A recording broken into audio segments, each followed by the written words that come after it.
Hello students, this is Shubham Sharma and video start करने से पहले जिन भी बच्चों ने हमारे चैनल को अभी सब्सक्राइब नहीं किया तो क्या कर रहे हो आप लोग। अभी जाओ सब्सक्राइब करो, तभी तो आपके पास सबसे पहले हमारे आने वाली वीडियो नोटिफिकेशन पहुंच पाएगी। ठीक है,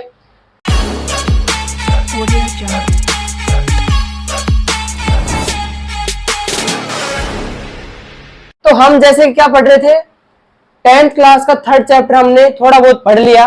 हम ये देख रहे थे कि जो जितने भी मेटल्स हैं उनके हम रिएक्शन करवा रहे हैं, कभी तो एयर के साथ कभी वाटर के साथ, एज वेल एज हमने उनकी फिजिकल प्रॉपर्टी पढ़ी है और हम उनकी केमिकल प्रॉपर्टीज स्टडी कर रहे हैं। ठीक है, तो अगर आपको साइंस पढ़नी है बेटा तो आपको सबसे पहले क्या करना पड़ेगा कि साइंस के साथ खेलो। इसको आप सीरियसली मत लो, क्योंकि जो आप साइंस को सीरियसली लोगे तो आप इसमें कभी भी निपुण नहीं हो पाओगे।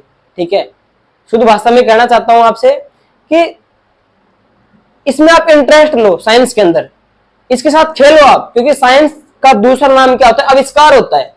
तो साइंस के साथ आप इंटरेस्ट करो थोड़ा बहुत, है ना। इसको सीरियस मत लो कि ये याद नहीं हुआ, याद होगा, नहीं, आपको बहुत अच्छे तरीके से समझ में आ जाएगी अगर आप इसको इंटरेस्टिंग वे में लेके चलोगे। ठीक है, तो हम पढ़े थे अभी तक केमिकल प्रॉपर्टीज ऑफ मेटल्स किसके साथ है, विद एयर के साथ। आज हम पढ़ेंगे विद वाटर के साथ। ठीक है, तो वो हमारा फर्स्ट पार्ट था, ये हमारा है सेकंड पार्ट, किसके साथ, वाटर के साथ।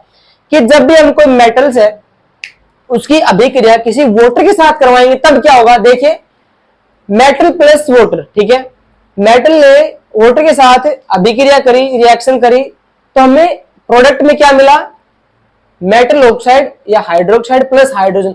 हाइड्रोजन गैस रिलीज होगी हमेशा, देख लेना आप। तो देखिए, मेटल जब एक वाटर के साथ रिएक्ट करता है तो या तो क्या बनाएगा, मेटल ऑक्साइड, या क्या बनाएगा, मेटल हाइड्रोक्साइड। डिपेंड किस पे करेगा। बच्चे कहते हैं सर मेटल ऑक्साइड बनेगा, हाइड्रोक्साइड बनेगा, कैसे हम डिफाइन करें इस चीज को। बेटा देखिए, अगर लीस्ट रिएक्टिव मेटल है ना, लीस्ट रिएक्टिव मेटल है वो तो बनाएगा मेटल ऑक्साइड, और जो हाई रिएक्टिव मेटल है वो क्या बनाएगा, मेटल हाइड्रोक्साइड। ठीक है, देखिए यहां पे जैसे मेटल ऑक्साइड है, क्या है, मेटल ऑक्साइड, उसने अभिक्रिया करी वाटर के साथ, उसने क्या बना दिया, मेटल हाइड्रोक्साइड। फॉर एग्जांपल देख लीजिए यहाँ पे Na हमारे क्या है, सोडियम, जो हाई रिएक्टिव मेटल होता है। क्या होता है, हाई रिएक्टिव मेटल कौन सा होता है, सोडियम। ठीक है, उसने वाटर के साथ अभिक्रिया करी तो ये हमारा मेटल हो गया, जो क्या था, हाई रिएक्टिव। ये हमारा क्या है, वाटर है, हाइड्रोजन। ठीक है, वाटर हो गया हमारे पास।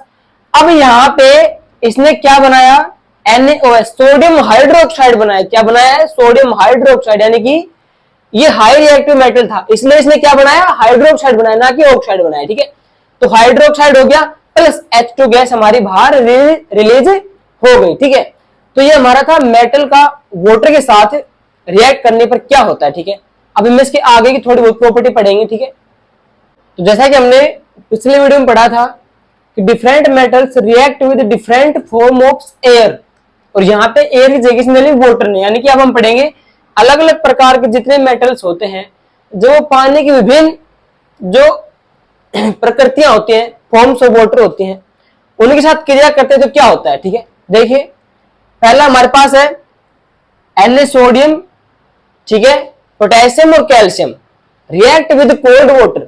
ठीक है, हम क्या पढ़ रहे हैं कि अलग मेटल जो है, अलग प्रकार के मेटल्स पानी की विभिन्न प्रवृत्तियां यानी कि उनके फॉर्म्स ऑफ वाटर के साथ रिएक्ट करते हैं तो क्या होता है। सबसे पहले हमारे पास क्या रहा है, सोडियम, पोटेशियम और कैल्शियम, ये जो मेटल्स हैं ये ठंडे पानी के साथ क्रिया करते हैं।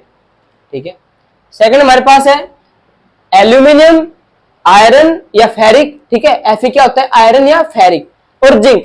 ये रिएक्ट विद स्टीम, यानी जो पानी की जो भाप होती है, वेपर होती है, उसके साथ ही क्रिया करते हैं बस।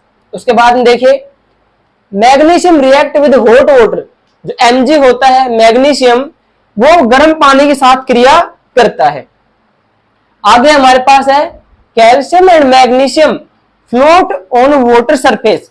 जो कैल्शियम और मैग्नीशियम जो मेटल्स होते हैं, देखिए ये पानी की सरफेस के ऊपर फ्लोट करते हैं, तैरते हैं। अब तैरते क्यों हैं, क्योंकि देखिए as bubbles of hydrogen stick to their surface, कि जो हाइड्रोजन के जो बबल्स हैं वो उनकी सरफेस के ऊपर चिपक जाते हैं। ठीक है, आपको पूछेगा कैल्शियम और मैग्नीशियम जो है पानी की सरफेस के ऊपर तैरते क्यों है, तो आप क्या कहोगे कि जब उनको पानी में डाला जाता है तो पानी के साथ जब क्रिया करते हैं तो हाइड्रोजन के बबल्स जो होते हैं कैल्शियम और मैग्नीशियम की सरफेस के ऊपर चिपक जाते हैं, और उसकी वजह से वो दोनों मेटल्स पानी की सरफेस पे तैरते हैं। ठीक है, उसके बाद देखिए gold, silver, copper and lead. ठीक है, क्या होता है, Au तो हो जाएगा gold, Ag silver, Cu copper and Pb क्या होता है, लेड होता है। डज नॉट रिएक्ट वाटर, ये पानी के साथ कोई भी क्रिया नहीं करते, चाहे पानी गर्म हो, ठंडा हो या भाप हो, कैसा भी हो, ये पानी के साथ क्रिया नहीं करते। ठीक है, तो अगर आपको समझ में आ रहा है तो हमारे वीडियो बने रहिए। ठीक है, अब हम इसका नेक्स्ट देखते हैं। अब हमारे पास है reaction of metals with acid. ठीक है, अभी तक हमने पढ़ा था reaction of metal with air, reaction of metal with water. अब हमारे पास है reaction of metals with acid, यानी कि जब हम उनको एसिड के साथ क्रिया करवाएंगे तब क्या होगा। ठीक है, तो देखिए सबसे पहले हमने लिया एक मेटल, ठीक है, प्लस डाइल्यूट एसिड, इसके साथ हमने उसकी क्रिया करवाई, किसके साथ, डाइल्यूट एसिड के साथ। हमने डाइल्यूट एसिड के साथ उसकी क्रिया क्यों करवाई, क्योंकि अगर हम यहाँ पे कंसंट्रेटेड एसिड लेते तो हाईली एक्सोथर्मिक होता। आपने दो नाम सुने थे, एंडोथर्मिक और एक्सोथर्मिक। तो अगर हम यहाँ पे कंसंट्रेटेड एसिड लेते तो हाईली एक्सोथर्मिक होता, जो खतरनाक साबित हो सकता था। इसलिए हमेशा क्या करते हैं, मेटल की क्रिया किसके साथ करवाते हैं, हमेशा याद रखना इस बात को आप, डाइल्यूट एसिड के साथ हमेशा क्रिया करवाते हैं उसकी, कभी भी कंसंट्रेटेड एसिड के साथ क्रिया उसकी नहीं करवाती, क्योंकि वो ज्यादा खतरनाक हो सकता है। ठीक है, तो मेटल क्रिया करवाई किसके साथ, डाइल्यूट एसिड के साथ।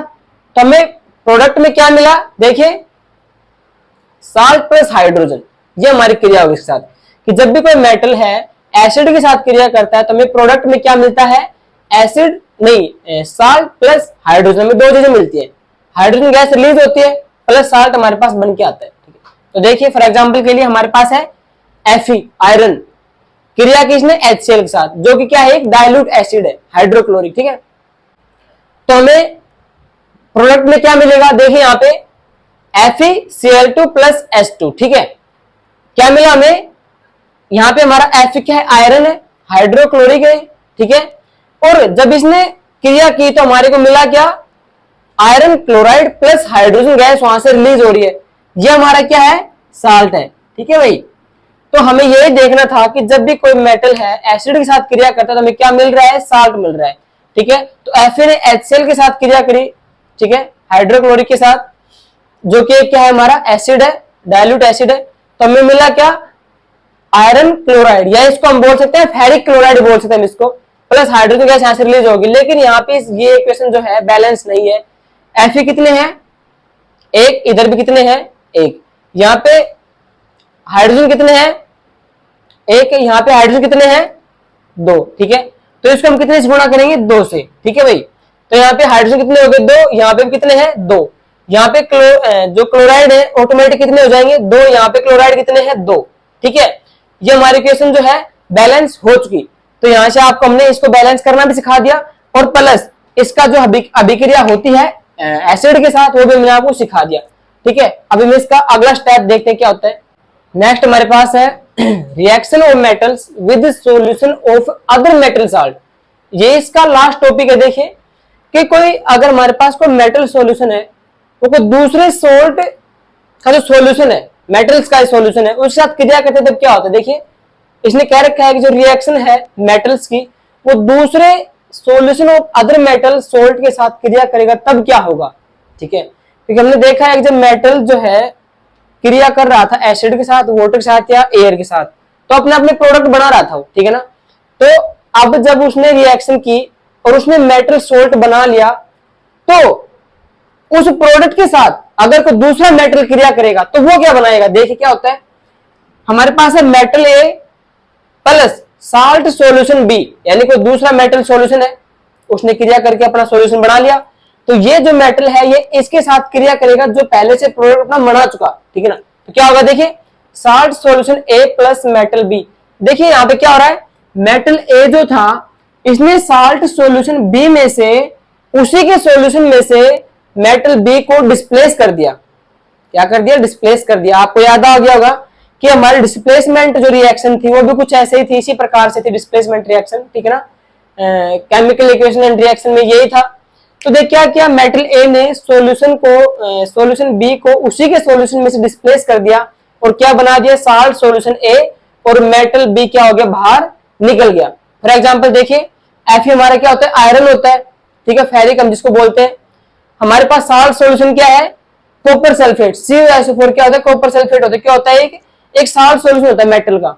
ओके, इसके साथ इसने रिएक्शन करी तो आप सभी को पता है क्या होगा, डबल डिस्प्लेसमेंट रिएक्शन होगी। क्या करेगा Fe, कॉपर सल्फेट में से उसी के सॉल्यूशन में से Cu को डिस्प्लेस कर देगा, तो क्या बन जाएगा, Fe तो किसके साथ जुड़ जाएगा, SO4 के साथ, ये बन गया यहाँ पे फेरिक सल्फेट यानी कि आयरन सल्फेट, और Cu वहां से बाहर निकल गया। ठीक है, तो यहां तक समझ में शायद सभी को आ गया होगा। तो अब अगले जो वीडियो में हम जो टॉपिक पढ़ेंगे इसका, वो 10th क्लास के 3rd चैप्टर का सबसे इंपॉर्टेंट टॉपिक होने वाला है, जिसका नाम है रिएक्टिविटी सीरीज। ठीक है, तो वो जिसको पढ़ना है तो हमारे चैनल को प्लीज सब्सक्राइब करना मत भूलेगा, क्योंकि अगर हमने वो वीडियो बनाया तो उसकी नोटिफिकेशन आप तक पहुंचनी चाहिए, तभी आपको समझ में आएगा, वरना कुछ समझ में नहीं आएगा। ठीक है ना, तो and I see you in the next video, तब तक के लिए थैंक यू।